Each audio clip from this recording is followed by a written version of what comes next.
Welcome to the Business Buzz. I'm Bree. I'm Chloe.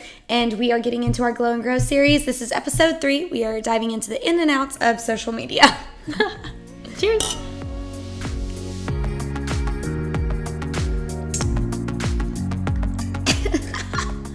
Oh my god, that went down the wrong pipe. Okay. You mean down the wrong piper? Oh. And we are joined by our special guest, Piper. Yeah. She is sponsored by me and her daddy's bank account, so just, yeah. Being worthless. The good old. Must be nice, Piper. Yeah. She's a lady who lunches. Lady who lunches. Yeah. Lady who lunches, yeah. Okay, so today we're kind of talking about social media.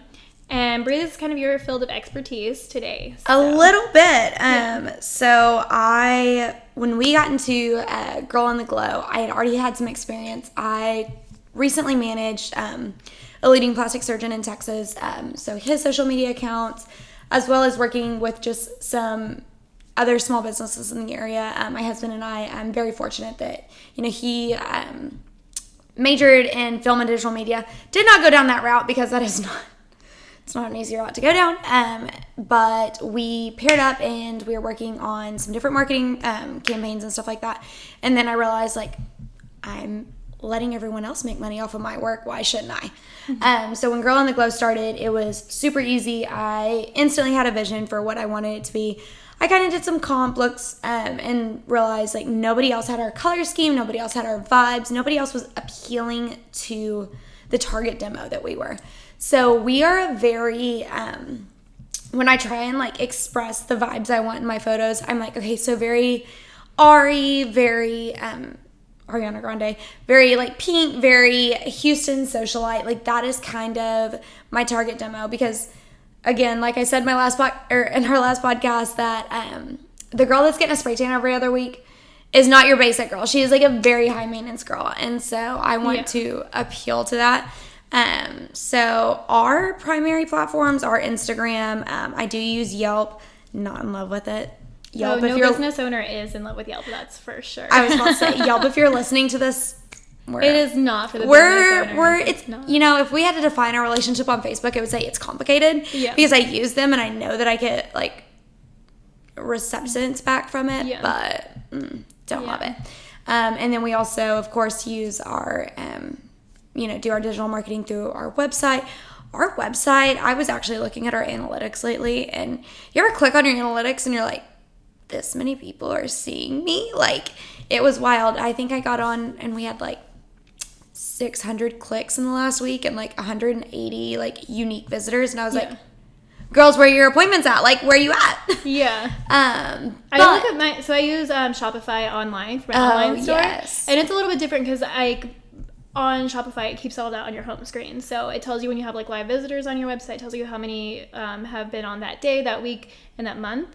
And that's all kind of on your home screen. Oh, that's awesome. I'm very into seeing it. Shopify is meant for a lot of high volume online store sales. Mm-hmm. So I've never been pulled up the live view, seen multiple people checking out, but that's what I've always wanted to see on the Shopify end is I think that's really cool to be seeing people actually purchasing your products. Oh, 100%. And I like it because we get notifications every time someone purchases through our Shopify website. I have the app on my phone, so it notifies me with a little cha-ching, and I love that. I love it. I'm just ooh, I just made some money. I know. When I left my first appointment with Girl on the Glow, I called Jonathan and I was almost in tears, and I was wow, making money on your own accord that's not from a job that you have a W-2 through. Yeah. It is you put something out into the world and you received payment for it. It's a wild feeling. But I have the same with the Square appointments. It'll be so and so made an appointment, and I'm yes, girl. I know, instantly happy. It's the nicest thing. I love it so much. But our social media, I knew that it makes it a little easier because we are flowers, so they so many of our customers, especially in the beginning, were other businesses or influencers who wanted to come so they could have flowers in their photos. That's how definitely. like that's how like photogenic our product is that like people purchase our product for their Instagram photos. So getting Instagram content has always been like really easy for us. Just if you're surrounded by flowers, like and you're gonna take pictures. Yeah, absolutely. And that and y'all's when the flower truck was out in front of the beer garden, that was the perfect photo op. Even if you were like not even enjoying the flowers, you were enjoying a beer, you're like, I gotta go out and get a photo. Yeah, it really is like the perfect photo op. And that we've always been, since we are more of like, we are like an in-person business, especially now we have a retail store. So being sort of like Instagrammable has always been a big part. Oh, absolutely. We really, same thing, we use Instagram a ton. It's our main social media. And then we have a presence on Facebook. It's not like our Instagram, but we do have one. And it's a little different. We can talk about that in a little bit, but it's a little bit different how we interact on Facebook and the audience that we have on there. And then, of course, we use Yelp and Google Maps. So like, yeah, we're on Google, but Google Maps is a little more key to us because, again, we're brick and mortar. So a lot of our male customers will just go to Google Maps and search for the closest flower shop. Definitely. And so really that is, weirdly enough, even our like location, like our zip code and the area that we're in is still kind of playing into our social media marketing, even though that's very much like a bigger marketing overall thing. It still plays into social media marketing. Oh, absolutely. Too. So. Because they're like, okay, picked Flower Co. is the closest place to me. Let me get on here and make sure like my girlfriend might like these. No, guys don't even do that. Like, honestly, like they don't even vet you at all. They're just they don't. They just show up and they're like, you guys were the only ones that are open past 5 p.m. And like, I found you on Google Maps. You're like the closest open flower shop, and I didn't want to have to go to the grocery store. And because it's like 5 p.m. and they're going on a date at like 6:30 and they need flowers that night for their anniversary. I love that. That's how guys buy. That's like their whole thought process. Truly. So with Instagram, so Chloé is sitting at 11.3. Okay. 11.2, 11.2 I think it is. Okay. Right now. So, and I'm sitting around 1480. Granted, for our first 3 months of business. Yeah. That's good. I'm not stressing out about it yet. If we sit at 1480 for a while, I'm going to be like, excuse me, where are y'all at? I feel like once you hit around like 3,000, from there, it just really goes fast. Oh, yeah. It's hardest to get to 3,000, and then it goes really fast to like 10,000. And since we hit like 10,000, it's slowed down. Mm-hmm. I think that's because like, I don't care as much. Like, you're like, we've got our views, like we're good. Well, not even that, but it's just like, I mean, it all depends too on like what, like the way I strategize social media is like, one, like anyone who is knowledgeable in social media knows that you don't just fly by the seat of your pants in social media. You come to it with a strategy, and you come to it with like purpose. And so that kind of has shifted. Where in the beginning, like with our brand on specifically Instagram, I feel like this entire conversation is mostly just going to be a conversation about Instagram. That is totally fine with me because that is like my field of expertise. We can talk about some Facebook and Yelp later, a little bit later, but definitely about Instagram for now. But when I started, I wanted it to be about building brand awareness and like basically getting my name out there because no one's ever heard of us before. And it wasn't necessarily to get clients or like to get sales really in the beginning. In the beginning, it really was, I want to get to 10,000. So that way, if people like see us on Instagram, they're more like, oh, this is a well-established, definitely, a well-established business, because we are brand new for being a flower business. Like you have ones, like one of our like closest shops to us. So our direct competitor, they've been around since the 40s. So like it's so it's like a family-owned business. That's been like handed down. It's been in the neighborhood forever. And like the next one over, same thing. They've been around since like the 70s. And so like we did not have that that sort of like, they're not like those two. They don't even have social media. They don't have to. They don't. Yeah, they've just been around forever. They're like the neighborhood flower shop. Yeah. So everyone kind of knows about them. So like. Again, like we were wanting to sort of establish like a reputation. Definitely. And that was kind of really That was now it's much more of a tool for us to push sales. Definitely. But in the beginning it was just to like establish a brand, establish a reputation. And when you're coming out of the gate and you're so fresh, you're Yeah. like, I need somebody to recognize that like this is an actual business. Like Yeah. that this is not some just Instagram account that they just pass by and they're like, oh, Yeah. this is like a fan of flowers account kind of thing.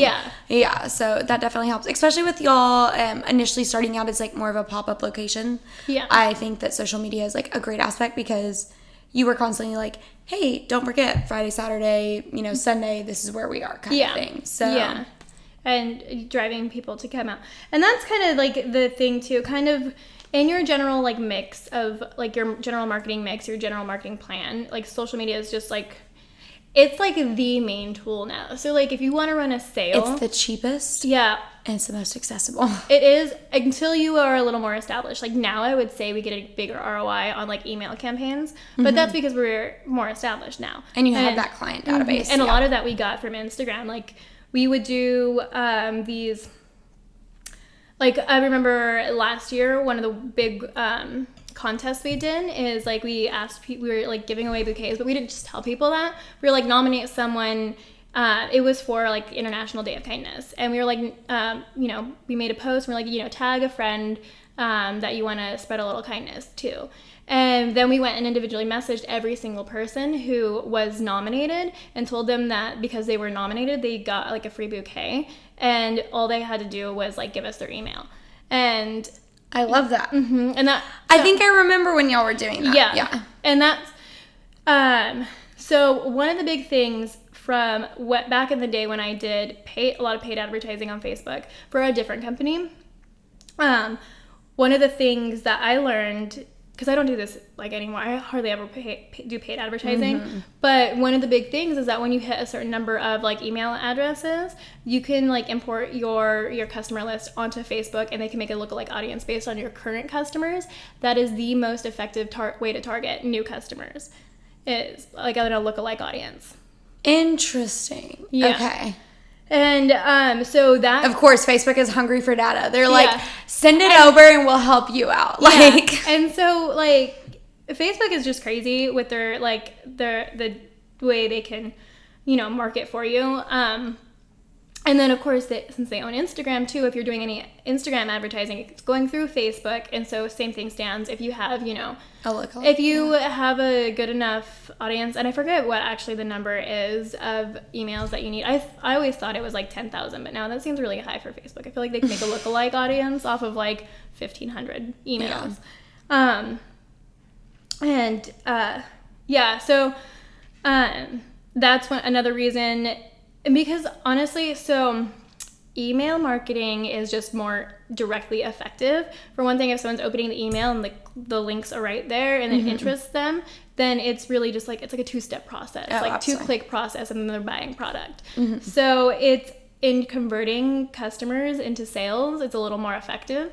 And so like Instagram in the beginning was always like a tool to help grow our email list too. That's so smart. So our current email campaign list, we're sitting at like, my email campaign list directly comes from clients that are booked. So if you've booked, you have that database through Square and all that good stuff. And it's kind of been something that like I have been shocked, because whenever I was, working for the plastic surgeon, we were sending out email campaigns like once a week, right? Yeah. So trying to like alert people of specials, all that good stuff. And I was sitting at like a 30 to 40% like open rate, which if you look through marketing books and you read like content, people are like 30 to 40% that's really good. Is really good. Yeah. This last email campaign that I had with my Glow Babes through Girl on the Glow had an 86% open rate. That's amazing. And I literally was just like, I got on just to, check it out, because I had like 1 or 2 appointments booked from it, but I was like, that's nothing special.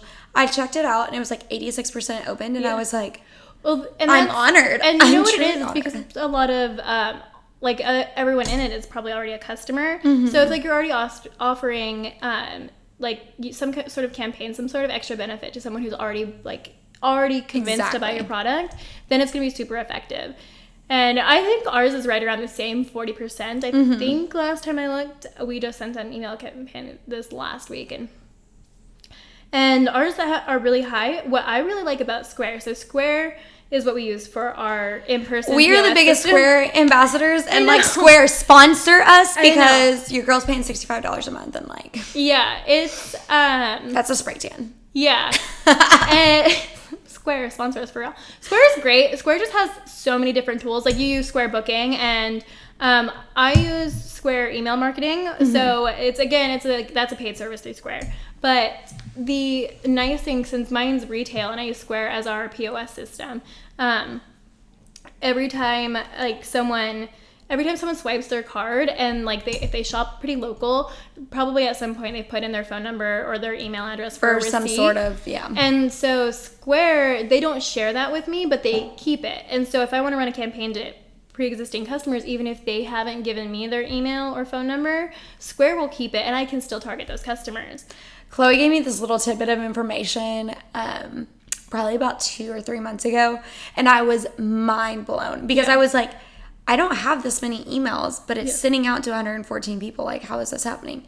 And, for most of our appointments, we do ask for hey, can you give us your email, your phone number, address, all that good stuff. Address just for the location of their spray tan. But, for some people that I know, I'm just like, oh, what's your phone number so I can call you when I get there. Yeah. And I kind of resent myself a little bit because I'm like, oh, I'm missing out on that. But with Square, it makes it so much more accessible, and you are able to get that data without directly asking, especially for people you already know. Yeah. And so that's kind of nice. Weirdly enough, so when we first started doing email marketing, which is a pretty new thing for us, this is so not social media, but whatever. I know, we've got to get into it. Anyway, so when we should do a whole episode on email marketing. Oh, truly. But anyway, when we first started doing it, we I think it was our first 2, we had probably a 10% unsubscribe rate, which is really high. Really high. And but now it's not. No, it's not, because obviously everyone's removed themselves who doesn't want to be in a part of it. Yeah. Who doesn't want to get any emails from us. But they're super effective. Our email list goes out to about 2,000 people, maybe not quite that many. And we every time we send an email blast, that day, like I said, when I go on Shopify, because we are online stores through Shopify, when I look at our page views, it's shot up I think 600% on those days. It's so crazy how many people go click through, and it's so hard not to just send one the next day. You're like, yeah, I know. I'm I'll wait a week. I guess so much. At first I was I'll probably send one once a month, but now I'm okay, I want to send an email campaign today. Yeah, exactly. How long ago was my last one? 2 days ago? Oh, yeah. Gosh. We're kind of getting into Valentine's Day, so we can kind of get away with sending a little more, because it's constant Valentine's Day reminders. Absolutely. And that really is actually where we have a lot of our male customers. So a lot of our male customers don't follow us on social media. We're a weird business where a lot of our customers are men, but a lot of our fan base is women. And reaching men has kind of always been a challenge for us, because it's one of those things. You have your brazen women who are gonna tag their significant others in our posts and be I want this. I want you to know, I personally had 2 girls message me. So Piper picked out this bouquet the other day at Picked Flower Co. Just a little simple 4 feature flower kind of bouquet. I had 4 girls message me and be oh my gosh, I need my significant other to go pick up this bouquet for me for Valentine's Day. Men, if you're listening, we are the place to go to. I know. I have to send 2 screenshots to 2 significant others, because I was do you want me to drop a hint? And they were yes, absolutely, please, now. That's the hardest thing is everyone wants their significant other, I'll say all of the people who follow us, they want their significant other to get flowers for them. Camera guy. Flowers for them from us, but also they don't want to be pushy about it. Oh yeah. So it's really funny, because we will get some guys who are well, my wife's best friend told me I had to go here, and it's really funny because we've really been able to see over the last it's been about 6 months since we opened up shop, And in that time period, since we became a brick and mortar, we've really been able to see the benefits of our online marketing to women pay through the sort of like word of mouth route. Yeah. Because they won't be the direct ones to come by, but their boyfriends, their wives, or their husbands. And they just have to bring it up with, even if they want their friends to hint to someone, you have to bring it up multiple times before someone's like, okay, I need to tell, so-and-so's husband that she keeps bringing this up and how bad she wants flowers from this place. And it is really weird. I think people with social media are so used to seeing like instant results, especially if you're on like any type of online, like if you're getting booked online, if you are selling product online, you're so used to just being able to see like, okay, what's my click-through rate? What's my customer acquisition cost? Like what's all of these things that are really typically really great. But for like my business, because it's like a retail in person, we don't ship, we just deliver locally. And you really have to be a little more patient with even your social media. Yeah. So as far as like Instagram, what are your favorite tools? Because I know I have a whole little folder on my phone of tools. My favorite ones. So again, I think it comes down to what your purpose is. Like maybe we should back up a little bit and talk about like the different like strategies or purposes for using social media. So like I feel like there's a few big ones. There's obviously like brand awareness and recognition. Then there's lead or customer or sale generation. So that's basically your direct sales. Like you're on social media, so you're getting money in, and that's how you're making your money. And then I feel like those are really the two main ones. I guess the third one is to like for existing customer bases, just to interact with them and to build customer loyalty. Definitely. And so my main purpose for the past few years since I started my business has been for brand awareness, to expand not necessarily my customer base, like because that's when you have a customer base, those are people who are paying you, they're buying your product, and mine is for like a fan sort of base, growing the number of people who know who we are. And so we go about social media a little bit different than someone who's trying to generate sales, or even to generate a sense of community among our customers or users or fans. So my specific tools that I use, and now we're kind of switching to where like, I'd say now it's much more of like a sales tool for us. Like we are pushing sales. Almost every one of our posts is about a product that we're trying to sell, and it's not so much about brand awareness anymore. I was going to say, you've got the awareness now, it's like. Yeah. So for the past 2 years, I would say I've used a lot more of the tools, but now mostly what I'm using is my swipe up feature, since I'm obviously trying to push sales. And I'm above 10,000 followers, so I have that capability. And then just the product tool, and I love seeing that. how many people are clicking that, because then that really shows you how many people are interested in your specific products. Exactly. And then you can also, from that, for your specific business, you can go through and you're like, okay, well, more people are interested in this style of flower versus this one. Maybe we should carry more of this. So fortunately for us, we use, like I said, Square Appointments, and you can book through Square Appointments. And we have a feature on our Instagram that kind of links the two, and there is a booking button. Due to that little feature, we are able, even though we only have 1,400 followers, to do the swipe up feature. Okay. And that makes all the difference. Yeah. I literally have people that message me and they're like, you don't have 10K. How do you have the swipe up? And it's like, okay. Is it just for like booking? So booking or like buying tickets, booking, anything on your website. Any of your call to action buttons that have like a sponsored like paid service that you're using. So such as Square. Same thing, if you are under 10,000 followers and you don't have swipe up feature, you can actually swipe up and you can add your product to your story post. So that's a big thing.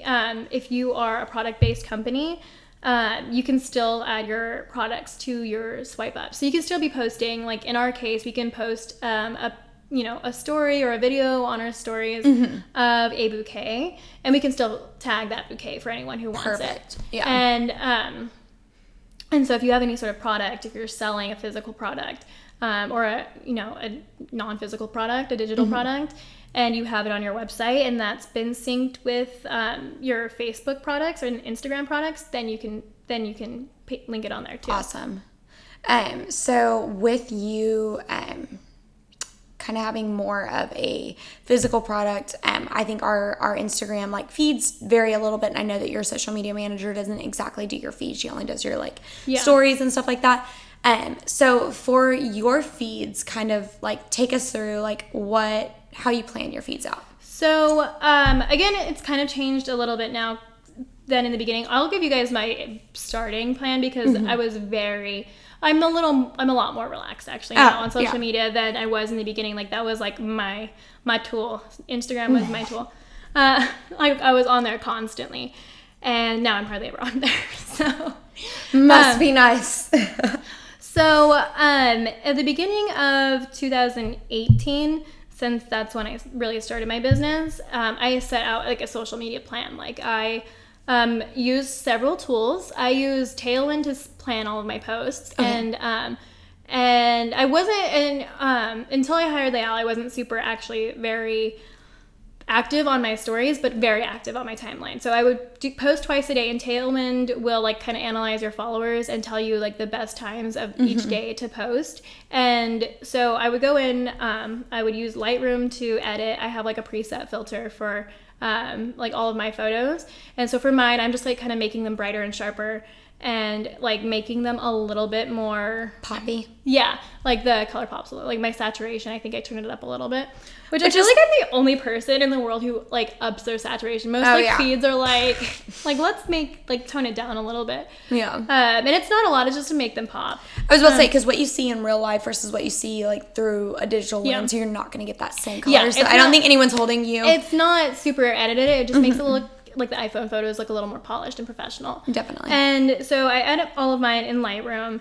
And Lightroom, there's a free version of it, and that's what I use. I think I paid for it for like a hot second and was like, I don't use any of the paid features. So I just use the photo editing features.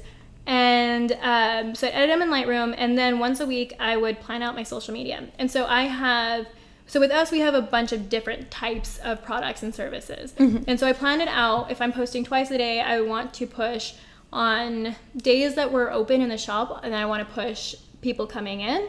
I would post about our flower bar. That's what we call our flower shop pretty much. It's our flower bar. And if we want to push like our online sales, I would do that. And so I'd kind of like break it up where, and your subscription service and all that stuff. Yeah. And so I would break it up. I would like list out all the products that I want to push. So I want people to know that we offer these products. And I would like break it down, and then I would make it so that like every single day I'm posting about 2 different things, and they're not back to back. So I'm not like super pushing at any one time, really spreading them out. So making sure that like different users are seeing different things depending on whenever they are on.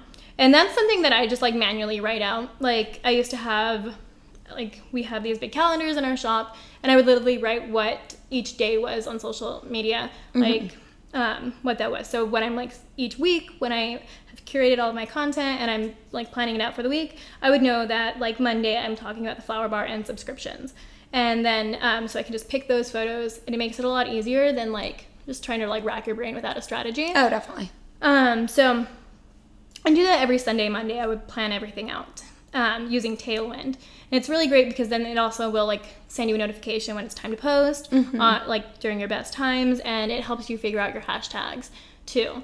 Oh, that's nice. And I am not a social media expert. There's a lot of content out and about like hashtag strategy.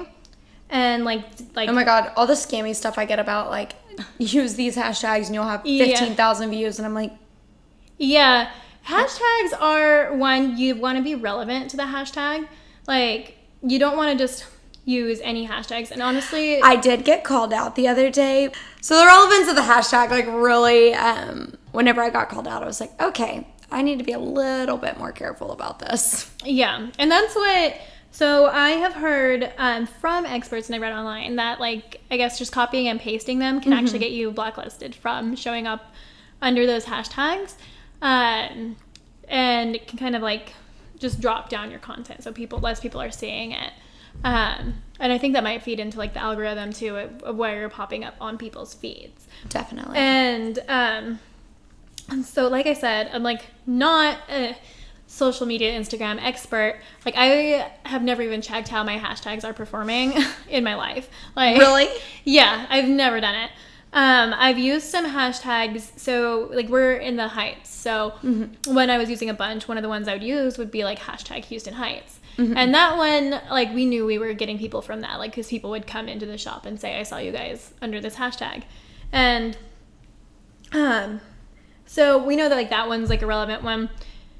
And I mean, for a long time, I was just using the same ones. Like I would just have this list. You can save a list under Tailwind, and it would, I can definitely tell a difference now that I'm not using them, that like my posts aren't doing as well. I'm not getting as much on there.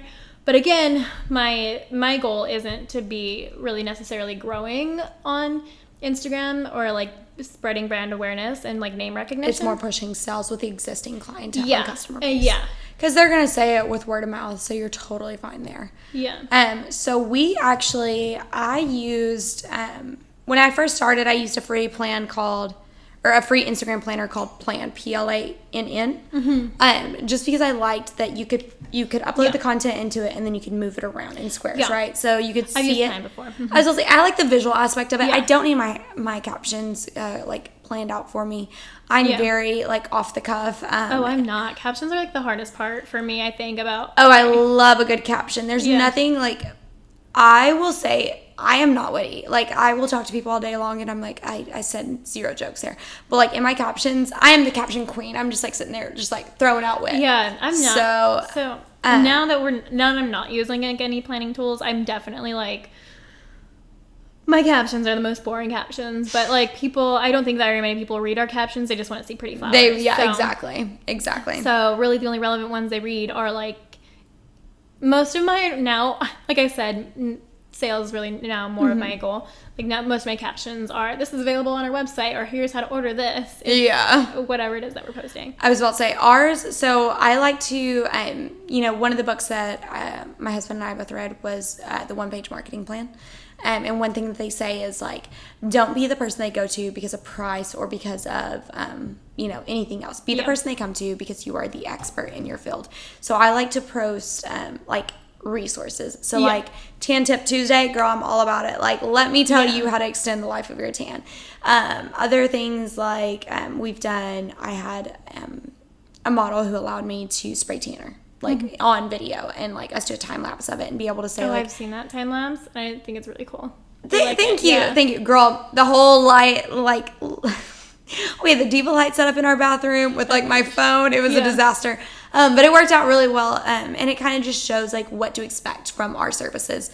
With our services, like, you're fortunate in the aspect of, this is my product. Look how beautiful it is. Come get it. For us, it's overcoming the biases that people already have. People think spray tans, they think orange, they think splotchy, streaky, like all these just ugly words about spray tans, right? And so we have to overcome a little bit of that bias. And as many before and after pics as we post, like, Facetune is a real thing, and a lot of our customers are aware of that, and they think like, there's no way, or okay, well, they look like that, but I don't look like that, and they don't see that body image. And so a lot of the things I try and space out are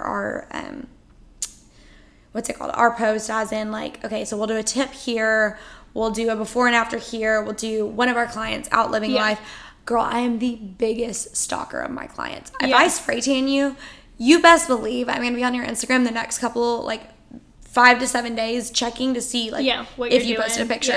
I will screen record your Instagram stories. Like, if you look adorable, I'm posting One thing that I think is important, and you do really well, is like the curated feed. So when you're in the growing phase, one of the most important things is your first impression. So that's like your first 9 photos, your first square of photos, and the way that they look together And also like your story highlight, just like the way the like, you know, that 30, not 30 seconds, but like the half second that people first look at your Instagram page, how important that is. It's so important.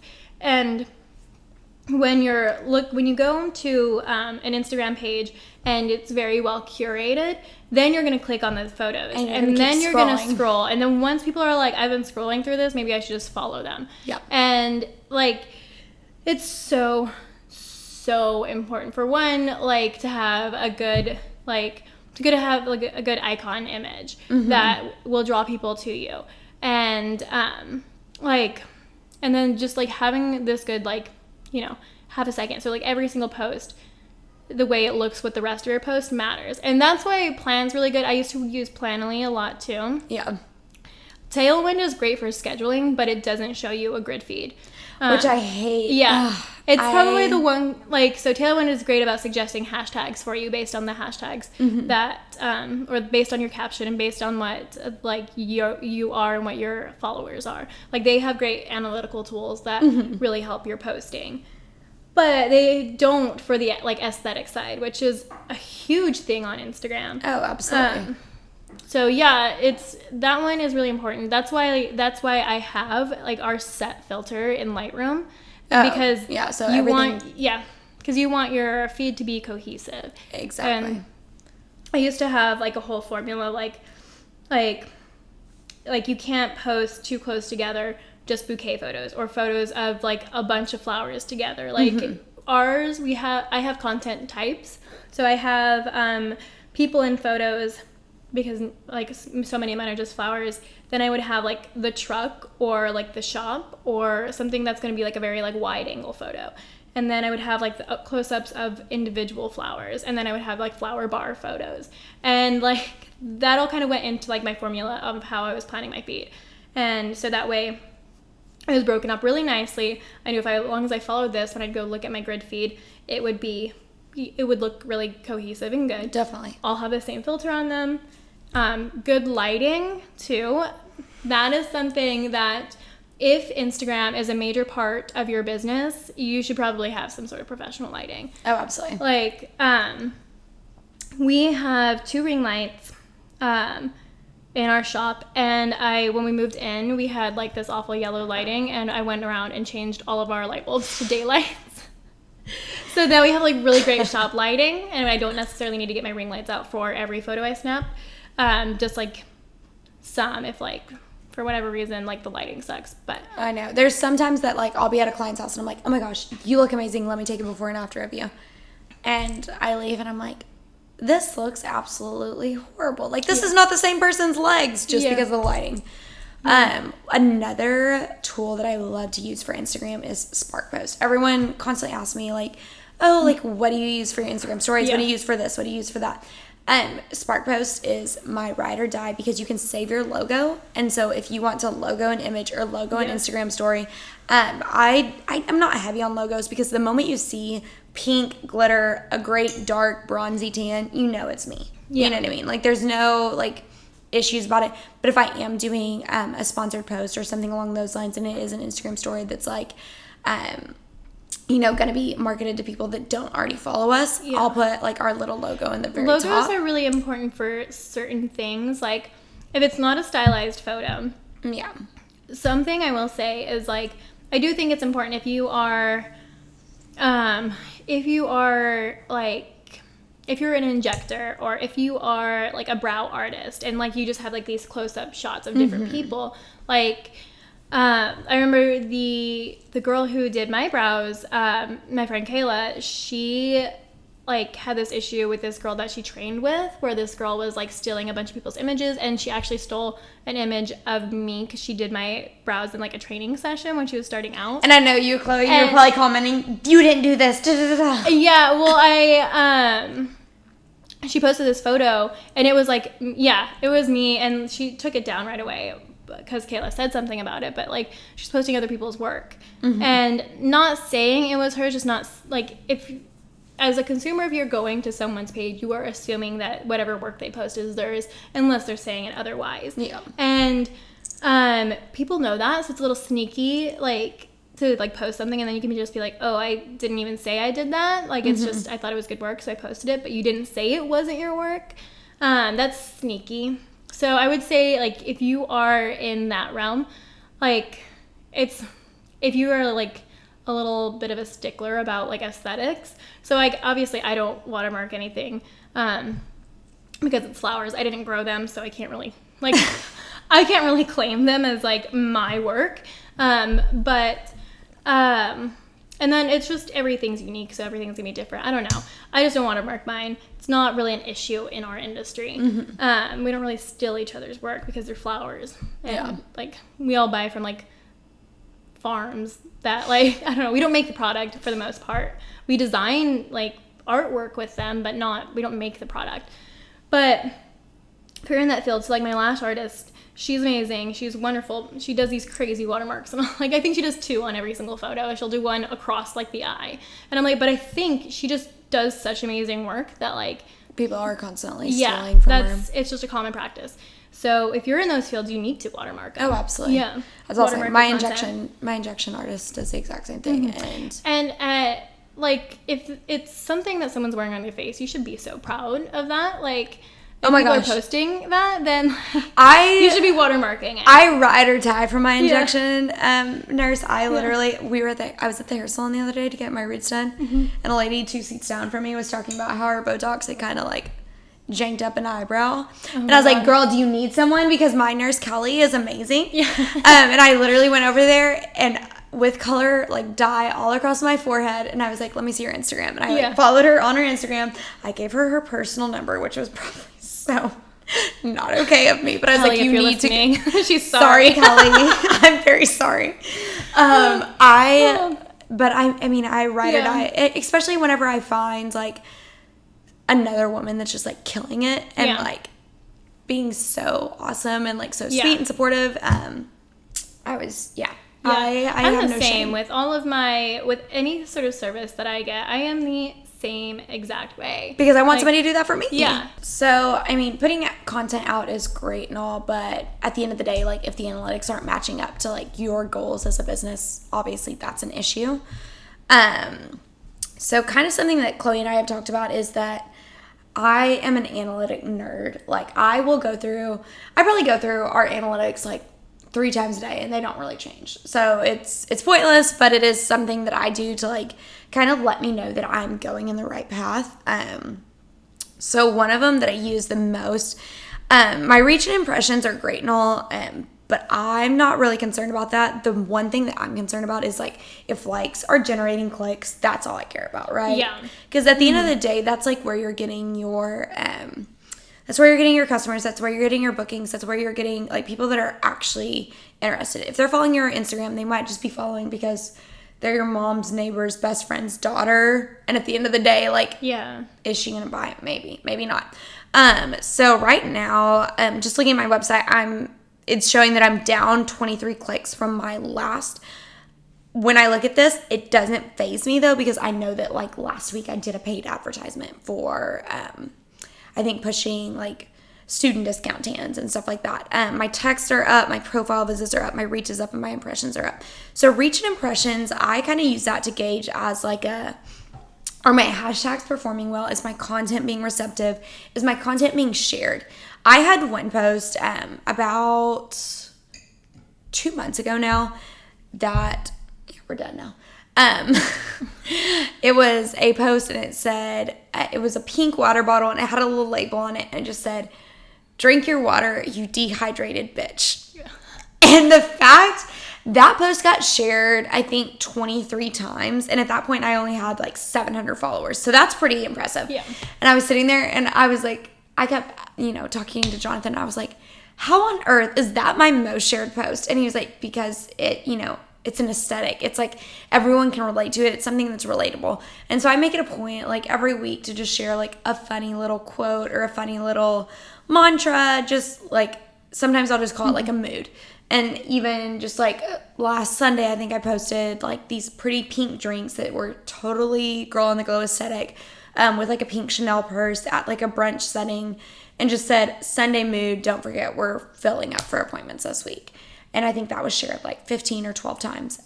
But I do find that people are more receptive when I post things that include me.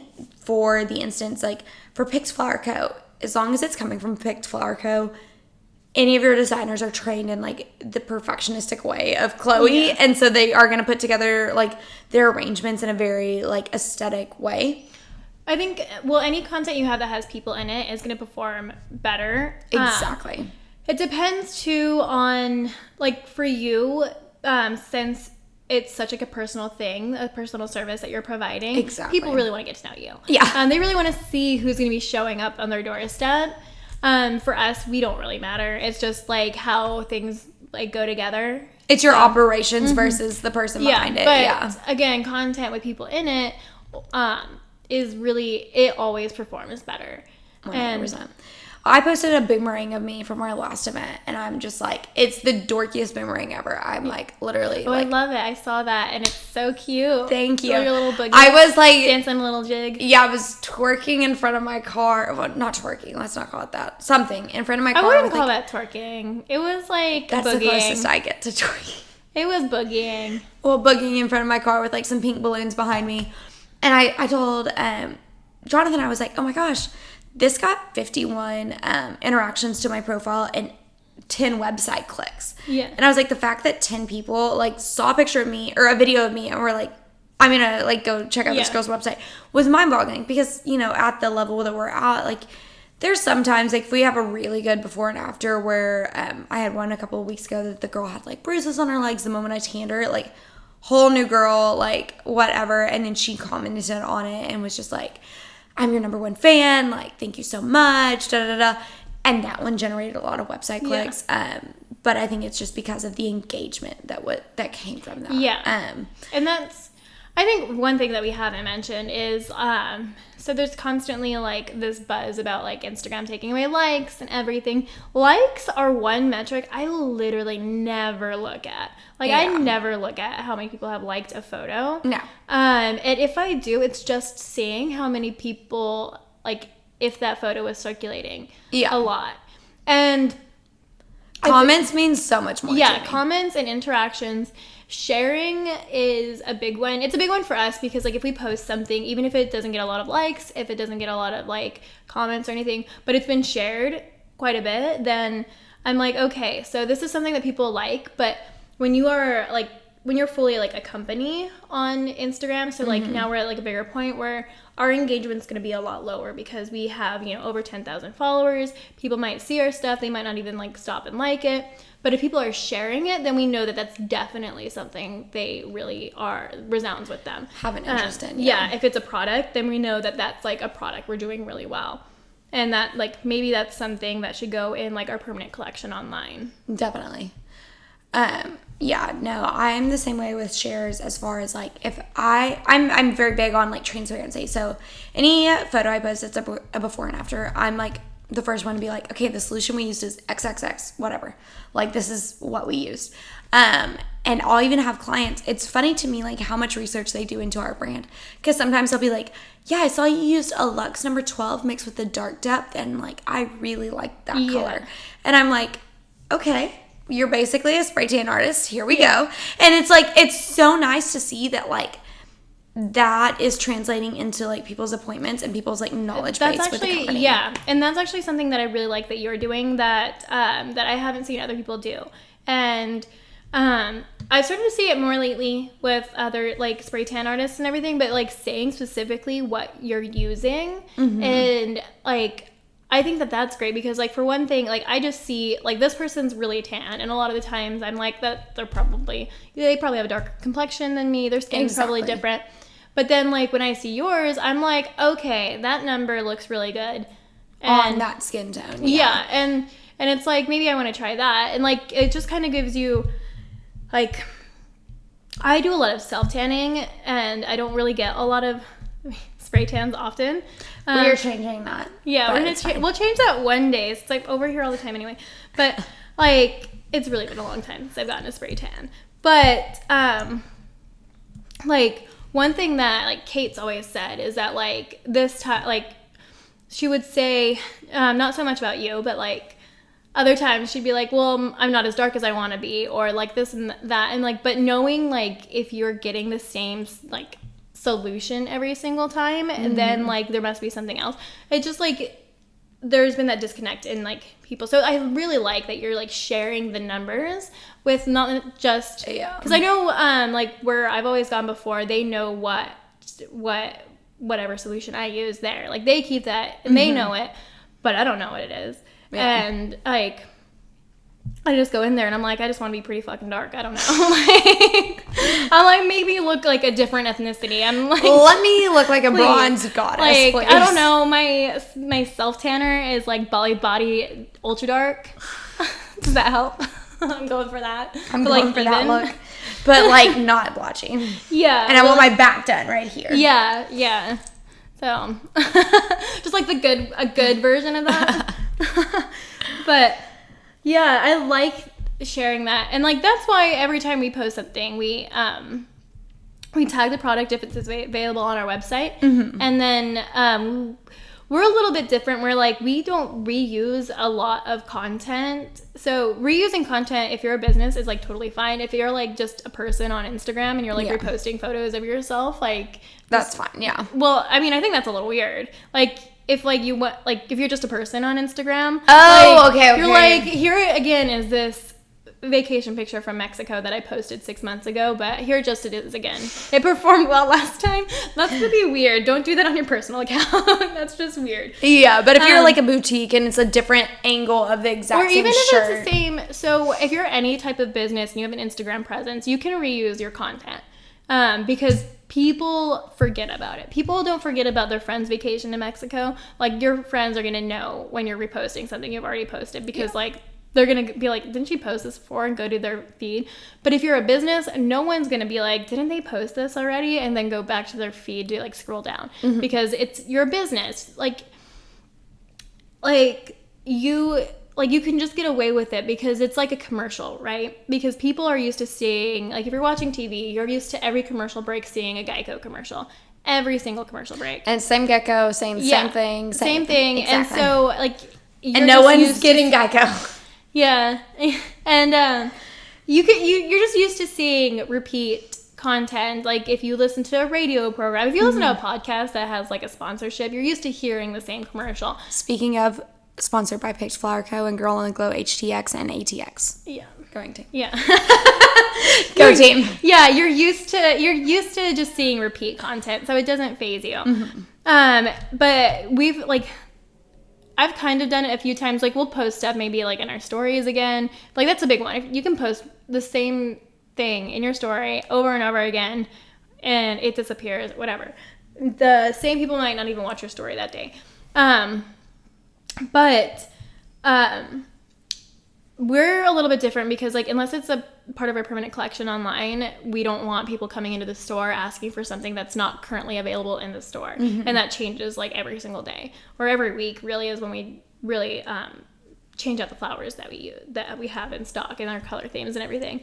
So we don't reuse it a lot, but like if you have like one photo, like one before and after that's doing really well, you should be posting that quite a bit.